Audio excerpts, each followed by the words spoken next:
네, 그래서 이제 학부모 상담을 하다 보면 우리 아이는 수학은 잘하는데 국어는 흥미가 없어요. 얘는 진짜 좋아하는 건 밤새 하는데 공부는 안 하려고 해요. 이런 이야기들을 하시는 경우가 있거든요. 근데 이런 모습이 사실 영재성의 어떤 초기 신호일 수도 있습니다. 자기소개 부탁드립니다. 안녕하세요. 저는 김현주라고 합니다. 18년 동안 아이들과 함께 국어를 공부하고 있고요. 최근에는 엄마가 만드는 책 읽기 기적이라는 책을 통해서 부모님과 함께 인문고전 읽기에 대한 방법을 연구하고 소통하고 있습니다. 아이들의 영재성은 어디서 드러날까요?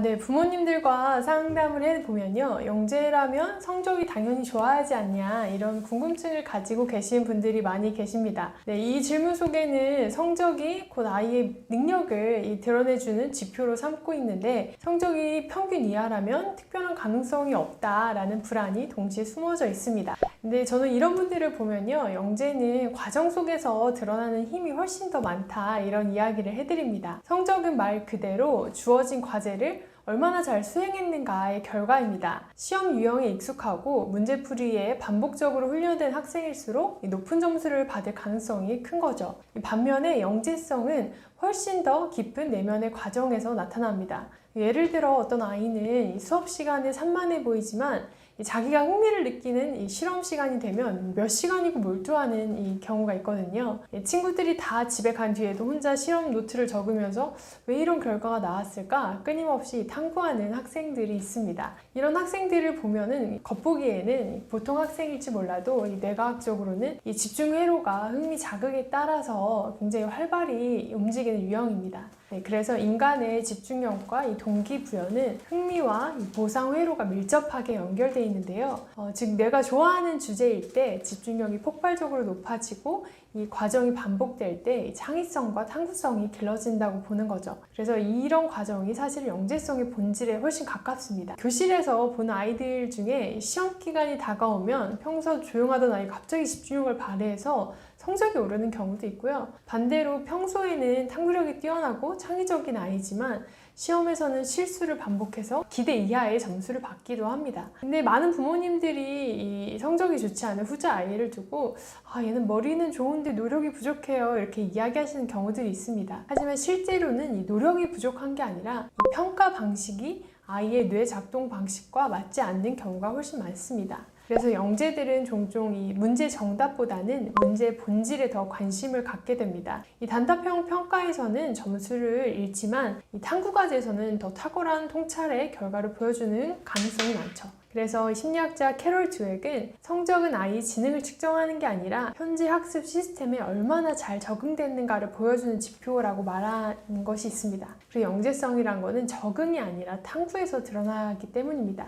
그래서 이제 학부모 상담을 하다 보면 우리 아이는 수학은 잘하는데 국어는 흥미가 없어요. 얘는 진짜 좋아하는 건 밤새 하는데 공부는 안 하려고 해요. 이런 이야기들을 하시는 경우가 있거든요. 근데 이런 모습이 사실 영재성의 어떤 초기 신호일 수도 있습니다. 영재 아동은 모든 과목에 잘하는 것이 아니라 이 특정 영역에 이 비정상적으로 높은 집중력과 흥미를 보이는 경우가 있습니다. 그래서 이 평소에는 조용하지만 자기가 좋아하는 주제가 나오면 눈빛을 반짝인다던가 미술 시간에 그림에 빠져 있다던가 과학 시간에 이제 질문이 끊이지 않는다던가 이런 모습들이 사실 많이 보입니다. 이런 아이들은 성적표로는 측정되지 않지만 이 몰입의 이 과정 속에서 이 보이는 현상들이 있기 때문에 이 뇌의 시냅스가 가장 활발하게 연결되는 순간이고 이 신경회로가 영재성의 토대가 됩니다. 그럼 부모님들이 궁금하시죠? 그럼 집에서 뭘 해주면 좋을까요? 이렇게 집에서 어떻게 도와주면 좋을까요? 생각하시는데요. 시험 점수에 반응하기보다 아이가 어떤 거에 몰입하는지를 잘 관찰해 보시면 좋을 것 같습니다.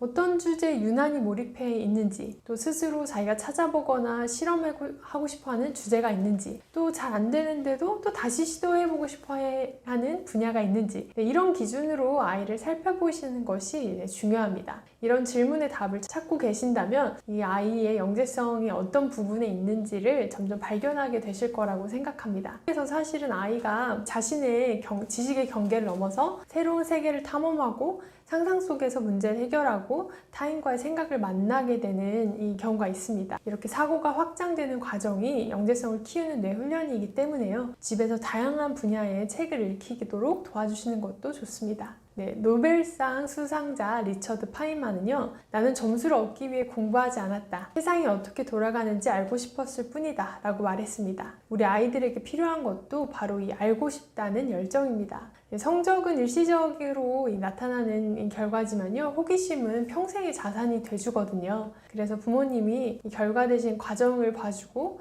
또 평가받는 존재에서 탐구하는 존재로 아이를 이렇게 바라봐 줄 때 더 영재성이 싹이 나고 또 자라날 것이라고 생각합니다. 네, 다시 말하면요, 성적은 지금까지 배운 걸 얼마나 잘 기억했는가의 결과고요, 영재성은 앞으로 무엇을 배우고 창조할 수 있는가의 가능성입니다. 그래서 시험 점수보다 아이가 어떤 부분에 탐구하고 싶어하고 몰입하고 하는지를 지켜봐 주실 때 이 세상을 바꾸는 진짜 영재로 자라날 거라고 생각합니다. 특정 주제에 몰입해서 탁월한 성과를 낸 사례가 있나요?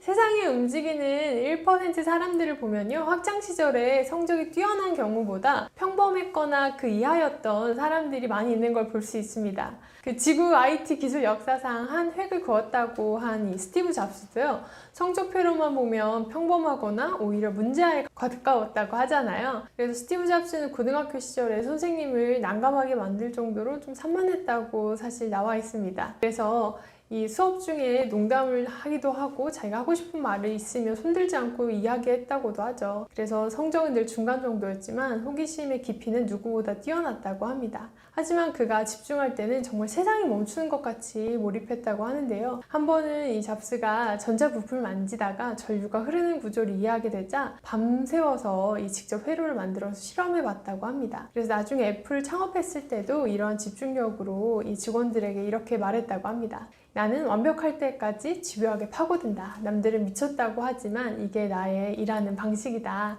이렇게 이야기했다고 합니다. 또 한 명의 대표적인 사례가 바로 알베르트 아인슈타인인데요. 아인슈타인도 어릴 때 성적이 안 좋았어요 라는 말 한 번쯤 들어보셨죠? 네, 초등학교 시절에 그는 이 언어 과목을 굉장히 싫어했고 학교에서 규칙적인 생활을 답답해했다고 합니다. 그래서 학교 선생님이 이 아이는 진짜 성공하기 어려울 거예요. 늘 자기 생각에만 빠져있어요. 이런 말을 했다고도 합니다. 하지만 아인슈타인은 바로 그 자기 생각에 빠져있는 시간에 세상을 바꿀 위대한 질문을 많이 던졌죠. 시간이 빛보다 느릴 수 있을까? 움직이는 시계는 왜 다르게 보일까? 이러한 단순한 호기심이 결국 이런 상대성 이론으로 발전했습니다.